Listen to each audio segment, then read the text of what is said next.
Hello everybody! Isa na namang cheese puzzle po ang papakita ko po sa inyo. Ganyan po siya.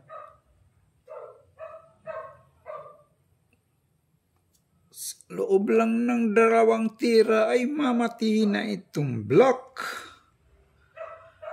Ang block dito na king. Dito mayroon siyang 2 pawn. 2 rook. Mayroon din siyang queen, isang knight, isang bishop. Samantalang ang white, nandito yung king, mayroon din siyang 2 pawn. Nandito yung queen, may isang 2 bishop, 2 knight, mayroon siyang isang rook. Ganyan po siya. Ang direction ng white, pa-forward pa ganun po, maaari na po siyang kakainin ng pawn. Mantalang ang black, pag ganyan ang direction, maaari nang kainin itong queen. Ganyan po siya. White first to move and block mate in 2 moves. Ganyan, paano ba talaga matihin yan? Sa 2 tulak ay, halimbawa pag doon siya, pagkakainin, mamit na siya rito. Pag itong knight, may check siya rito. Ang knight, ganyan po siya. White first to move and block. Mate in 2 moves. Itong bishop, pag alisin na ito, ma-check na yung black. Dito niya ilagay para makubiran yung rook. Check siya dyan. Makain naman itong knight. Wala nang check for mate dyan. Nasaan na yung check for mate? Pag nag-check yung queen dito, mayroon naman siyang pawn. Kakainin din. Walang mate po dyan pag ganyan.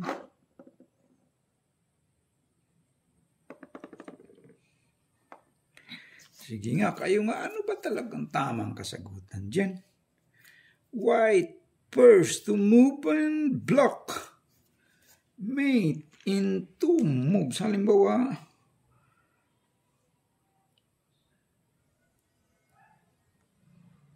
hindi siya mag-check itong knight. Halimbawa lang po. Halimbawa lang dyan po siya. Halimbawa lang.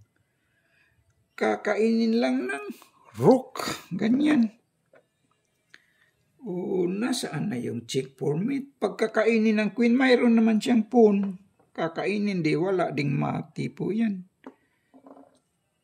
Ano ba talagang tamang kasagutan dyan? Halimbawa, itong bishop, mag-check siya. Check. Kakainin lang ng king. Ganyan, nasaan na yung check for mate? Mag-check dito yung queen, mayroon siyang rook. Hindi naman pwede mag-check siya dito, mayroon siyang pawn, kakainin. Wala nang check for mate dyan. Walang mate po dyan. Sige nga. Ano ba talagang tamang kasagutan dyan?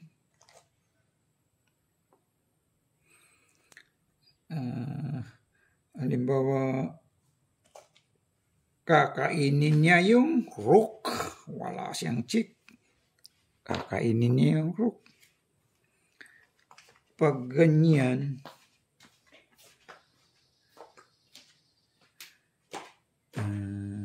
ganyan siya.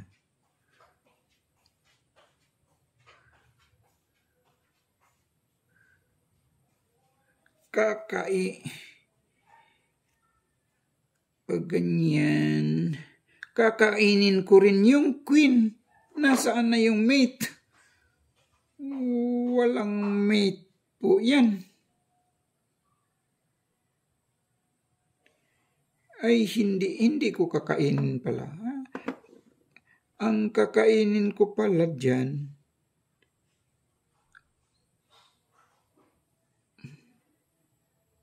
ay maaaring kakainin ko rin. Pwede walang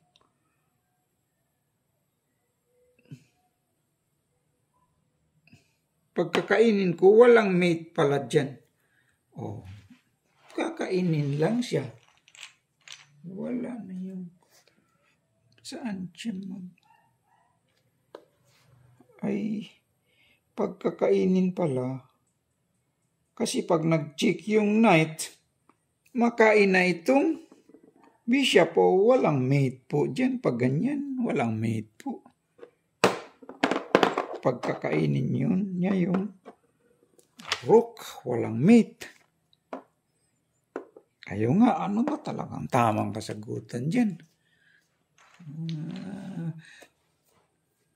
Nasubukan na natin kainin ito. Walang mate. Itong bishop. Ay, itong knight. Itong bishop. Alisin natin to parang mag-check ganyan. Kakainin lang tong rook. O wala nang mate dyan pag ganyan. Pagkakainin niya, makakain na itong knight. Walang mate yan ng dalawang tulak. Kaya nga, ano ba talagang tamang kasagutan dyan? White first to move and block. Mate in 2 moves. Pur promosyon na itong dalawa. Itong queen, makakain na rin. White first to move and block. Mate in 2 moves. Dyan lang pala po. Ang tamang sagot dyan po, ito lang rook. Pero walang check na maganap sa first move. Rook C6, that is the right move. Yan lang pala ang tamang kasagutan po. Halimbawa po, kakainin niya itong queen. Kakainin, mamate naman siya by pawn. For promotion. Check. For queen na yan, oh. Mate siya dyan. Mate siya pag kinakain. Oh, that is the right move. Mate pala. Halimbawa po, kakainin niya itong rook. Ganyan. Mamate naman siya dyan by queen. Check. Mate naman siya dyan. Diba? So, ano pa ang pangharang na dyan?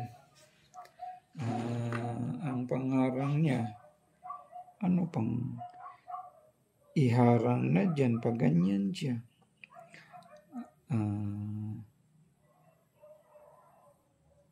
Halimbawa po, itong queen ang ikain. Ganyan. Mamate siya by queen. Checkmate. So, wala na kasing ibang pangharang. Dito lang tayo nagtatapos po. That is the right move. Wala nang ibang makakaharang dyan. Maraming salamat po sa inyo dyan, sa lahat ng nag-view po. Maraming salamat po. Thank you for watching. Please like and subscribe lang po. Thank you po.